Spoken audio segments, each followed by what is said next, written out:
Aloha, Robert. How are you? Aloha, Cindy. It's so good to hear from you. I'm one thing I'm trying to do is, we always in the U.S. have kind of an American perspective, but there's a lot going on, and I think the one thing that's happened with this COVID-19 virus is that we've had to realize this is not just America. This is the world that is being affected. And we have to kind of broaden our perspectives to see what's happening in the world. And that's why I was really glad to hear you did make it here. You have part-time residency here and part-time in Thailand. And Thailand is, of course, an amazing place that you know very well, including speaking the language. And you live in northern Thailand in Chiang Mai. And what's it been like in Thailand? What was it like in Thailand? We had some of the first cases of COVID-19 because Thailand has been very dependent on Chinese tourism for the last 5 years. So we had a lot of tourists, and there were initially a few cases, even supposedly one case in Chiang Mai, mostly in Bangkok. But then there was a lull, like no new cases for weeks. And now there are new cases every day in Bangkok.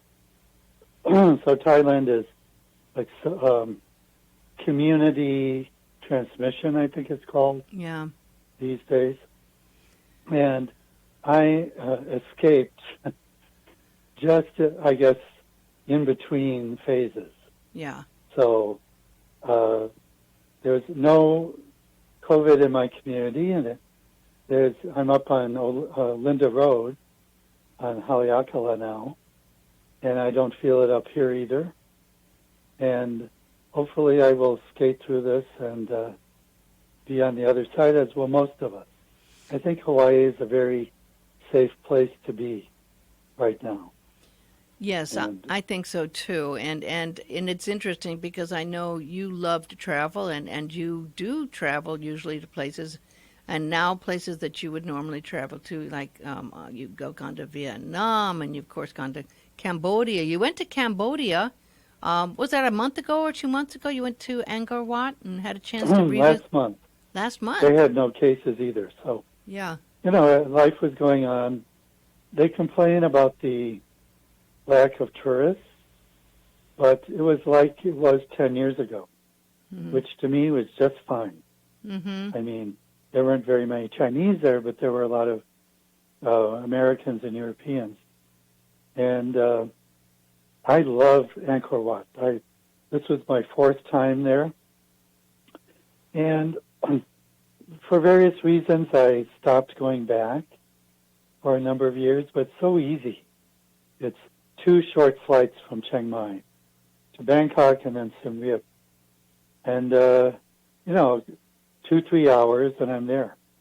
And so I do intend to go again in the fall when inshallah, God willing, I will be back in Chiang Mai in July, and then I'll be planning my autumn and winter trips. I took a winter trip to Vietnam. That was another place I had not been in years. I was so impressed with the quality of the goods that they produce. Really? All their goods are made in Vietnam, none in China. Huh. I don't mean to knock China, but no, I understand. it was just so refreshing. Yes. To see the Vietnamese aesthetic. It's on such a high level. I was in Hanoi, a very sophisticated city, a strong French influence. Then I went down to my favorite place, Hue, the last imperial capital. I could live there. It's hot most of the year, but it was quite delightful when I was there. And let's see, I'm forgetting his name. He's the famous Buddhist monk. Thich Nhat I can Hanh? never remember. Thich Nhat Hanh? Yes. Mm-hmm. Yes. He has moved back to pass on. He's left France. Oh, I'm surprised. He had a big French, center in France. That he had a very large center in France. I he haven't does, heard. yeah. He continues to have. But he is back in his wonderful, wonderful temple in Hue, just outside of Hue. Very, very spiritual, mystical place. Boy, did I do a lot of energy work there. That was wonderful. I had not really heard too much about Hue. So was that, and now nothing's a tourist capital anymore. But I don't think, is that one a place people are going to, or is that one a little off the beaten path? Oh, no, it's a major tourist site. Oh, okay. Because of the imperial city, which is huge, that's a World Heritage Site. And really, I had not been there in like 10 years. They have done so much wonderful restoration there, also at a very high level. I think a lot of French participation with this.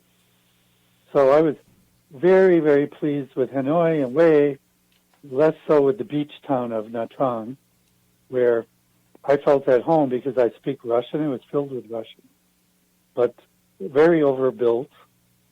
The mud baths were nice. The beach was not relaxing because, you have to cross a busy road in order to get to the beach. You're stressed out by the time you reach the beach, I would not go back there. There are other beaches that are more laid back and low-key, like Hoi An. And then I went to the highlands of Dalat. I wouldn't go back there either. Vietnamese people don't know how to relax. Well, they're any listening, very, very busy, industrious, and hardworking people. Extremely. The old saying is, the Vietnamese plant the rice, the Cambodians watch it grow, and the Laotians listen to it grow. And that kind of describes the rhythm in Vietnam, Cambodia, and Laos, But you don't go to Vietnam to relax. That is not where you go. But it's interesting, it's stimulating, the food is wonderful. I learned more about noodle soup than I cared to know, but it was all good. It was all fine.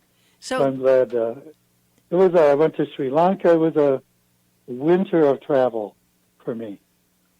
So before we leave Vietnam, I have not been. What's that very famous area with the beautiful bays that almost look like Hue Lan? That the lovely bays and the harbors that have become very popular with lots of resorts. Do you remember that one? What I'm talking about? Yes, it's what is it called? I'm using my phone, so I can't look it up. Oh, it's okay. It'll probably come to me after the show. Yeah. But it's deserted now, even when I was there, because the Chinese tour groups had taken it over. Halong Bay. That's it. Called Halong Bay. Yeah. Beautiful. I went into a cave there with a French couple that I was kind of traveling with. And, the energy inside that was so powerful. It's beautiful and powerful at the same time.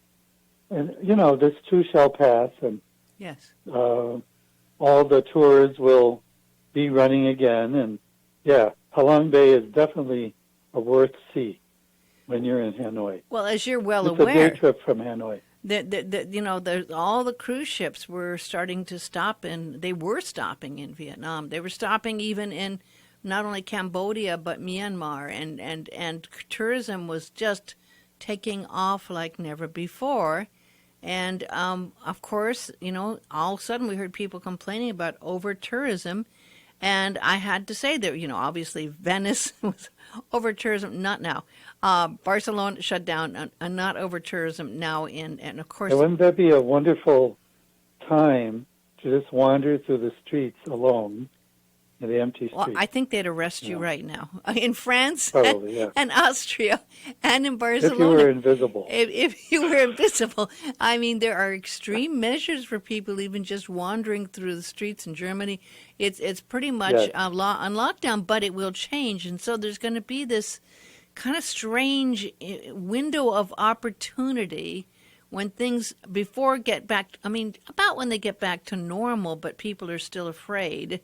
If you can, it'll take 6 months. You think so? It'll take 6 months for it to return to normal. I went to Sri Lanka in October, and they had terrorist bombings at Easter. Wow. Specifically targeting tourists and Christians. Uh-huh. And I was staying in a Catholic town where there had been bombing. And talk about tourism was way off. Mm-hmm. Again, it was delightful for me Mm-hmm. because, the beaches were clean and uncrowded, but it was very hard on the locals who depend on tourism. Well, we're seeing that here. We're seeing that on Maui. We don't want tourists. People are saying we don't want anyone coming in who are tourists, but at the same time, look at what's happened with our economy. And this is not just here. Obviously, when Disneyland closes, the world ends. But when we have all these places closing, the effect, the billions of dollars, and how it's going to affect the cruise lines, the airlines, and all of these things are going to be really, and they are already hit very, very hard. We never, and I know, I love to travel. You travel more than I. We have never seen anything like this hit the travel industry and the world. So this is something that is affecting the entire world, as you and I know. This is a major retreat and pause button that's been hit. Yes, it's a sea change. It's a global consciousness change. Yeah, and I don't think people will ever do things as casually and unconsciously as they did before. They'll weigh their options much more. And they'll get the travel insurance with cancel for any reason when they travel. Probably Absolutely. From now on. Yes. It's truly one of those times that you go, okay, well, yeah, you're right. Let's take a look at where it goes because a lot of people who are baby boomers, including me, their whole goal was like, okay, let's retire and travel around the world, or let's go there, let's go there. Many of my friends feel that same way, and some really are doing wonderful things. I don't know if you know Tim Ellison from Polly's Restaurant, but he was just in Cambodia. He has a charity, and he's been putting kids through school and college, and he was just down there literally weeks ago helping, and then all of this started happening, and then he had his daughter I think just a week ago getting married in Ireland. So he's in the midst of traveling on all of this, and he did so much good. And now, the people that he's helping, it's all going to be pretty much online for a while. A lot of this stuff is not going to be, it's going to be a virtual world. We're going to be living in our virtual travel mode. And you would appreciate this. Our friends at Condé Nast put out the thing. If you love to travel and you can't travel anymore, here are 50 top travel films you can watch at home. Sure, absolutely. And some so of them... we prepare ourselves. This won't last forever. Yeah. My friend Sherry that I traveled to Vietnam with is now in Oroville. That was not her intention. She was going to help out. She's an acupuncturist. She was going to help out in Nepal. They closed the border the day that she was to go there. Wow. Now she's in Oroville in India, and once she arrived, then they imposed a 2-week quarantine. But she's very comfortable, and she's saying, basically, when God closes a door, he opens a window. She's very grateful to be in that spiritual community in southern India and very well taken care of, and she even has air conditioning in her room, and it's like she's, couldn't be in a better place. So, well, I have a dear I'm friend. Learning. Yeah, go ahead. I'm sorry. I'm learning personally to do what's right for me, and that may mean breaking out of my old patterns, especially my patterns of service. I teach meditation on the mainland every spring and summer, and if that doesn't happen this year, that's the way it is. Yeah. I can meditate and spread light that way. I'm hiking to Iao tomorrow. I I don't think so. It's closed. Is it really? Yeah, they closed the state parks and federal parks and local parks. Yeah, all closed. Oh, wow. Yeah. I just hiked in the pine forest, I guess. That's another hike in the pine forest is good. You can hike in the pine forest still, I think. Yeah, I'm so grateful to be able to do that. It's a mile up the road from where I'm staying because it clears my lungs. Yeah. Every time I hike in the pine forest, I know that I'm healthy. Well, you and I know how important it is to keep up the walking and how important it is to do that. And yes, you don't have to be in a crowd of people. You know, I walk alone I'd say 95% of the time, 90% of the time I'm walking alone, and I walk every day. And yeah, EO is closed. I am not sure if lower might be possible to walk around. You know how that road, there was there was that bridge across lower. I might try that. Yeah, but it's closed. Yeah. It doesn't complete the bridge at the end, and you would have to climb up and over the end of the bridgeway and crawl down about 4 or 5 feet to make it to the trail. So if you're feeling safe about doing it, because it's not a complete bridge across, it's the bridge with about a 4-foot gap where if you crawl over. I get the picture. Yes, if you can. I'm in good shape. Okay. I'll probably try it. I might try it with you tomorrow. I didn't want to do it on my own. Truthfully, I was going, if I'm going to do this, I'm going to do it when I know the river's not rising and when I have someone with me, because I don't know if I want to try this one on my own, right? But Yes. also another one that's beautiful that you might try that is open, and is that one. I just did it the other day. I hadn't done it in months. That one by way Ahu, before the golf course out there. That's a beautiful walk along the ocean ways there. Very beautiful. That's a lovely Yes. one. And that was open. I don't think they're going to close that because that's a reserve, not a federal place So I think that might be. I see. Yeah. So, Okay. so yeah, we have to get creative. But believe me, I know and you know how important getting out and walking is. To get in the sunshine, to lift our spirits, to get rid of depression, to be healed by nature. It's one of the things we love. That's so good for our spirits. So we really need to keep that doorway open, even if we're kind of isolating ourselves from other people. We can still get out and walk, and just do our foot bumps or whatever. And if we see a person, do a bow, and then carry on. Exactly, the why, Yeah. as we say in Thai. Yeah. Is that what they Yeah, call? people are saying, well, let's bump elbows. It's like, No. just why, you know? Yes. Why? It's so easy. Is that what they call a bow? Is a why? Yes. Oh, I didn't know that. I'd never heard that before. Interesting. That's a Thai term. Yeah, my dear friend, who Rupam Sarma, who was here, and we did that film together at that One Little Finger. He was just starting a tour of India. He was going to do in March 50 cities in India, 50 cities opening and showing his film, which we showed here. Great film. And yeah, he had to cancel it as well. I mean, obviously doing a whole tour of India at this time, trying to show films in gatherings where there's too many people and aren't even allowed it. So like you say, and it was really great advice, you just have to stay in the moment, go with the flow, and really just take a time to consider this. I hope everyone takes a time to consider this as a retreat time. And Yes. and I think the whole world actually had gotten to that point where we need to slow down and have some retreat time. And Absolutely. so now we're being forced to do that. The world rhythm has been so frenetic. Yeah.